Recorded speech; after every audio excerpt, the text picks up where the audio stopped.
Ay, si Father Butch Bombase po ito ng UST Legazpi sa Kumustahan. At ngayon, may kukumustahin tayo. Teacher po siya.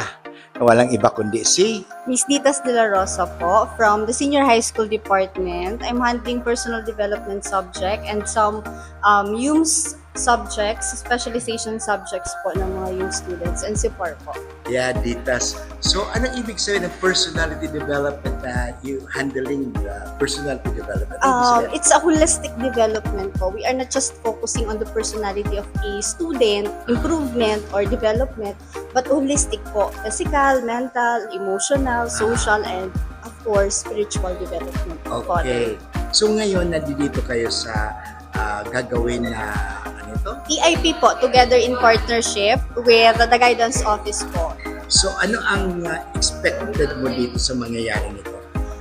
Siguro po, Father, to learn more about proper handling ng mga students natin, especially nowadays na maraming mga mental issues na kinakaharap yung mga students po namin sa senior high school. Yeah, at least maging mentally healthy, spiritually Yes, healthy, po. morally healthy, Yes, physical po. healthy.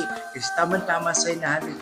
Development. Yes po, Okay. Father. So, ano po ang masasabi mo sa mga darating na mga estudyante natin na nag-enroll? Kasi next week, ano na tayo, di ba? Opo. Simula ng pasukan. So, can you invite them or tell them something na ito ang gawin, mas maganda gawin? Okay po, we are excited po to meet you, especially our grade 11 students. And of course, excited din po kami sa mga babalik ulit ng mga grade 12 students. So do not worry po, we are here together with the faculty members of the Senior High School Department to help you adjust sa senior high school life. Okay. Thank you very much, Thank you Sitas. po. God bless you. Okay? Thank you po, Thank you. Father.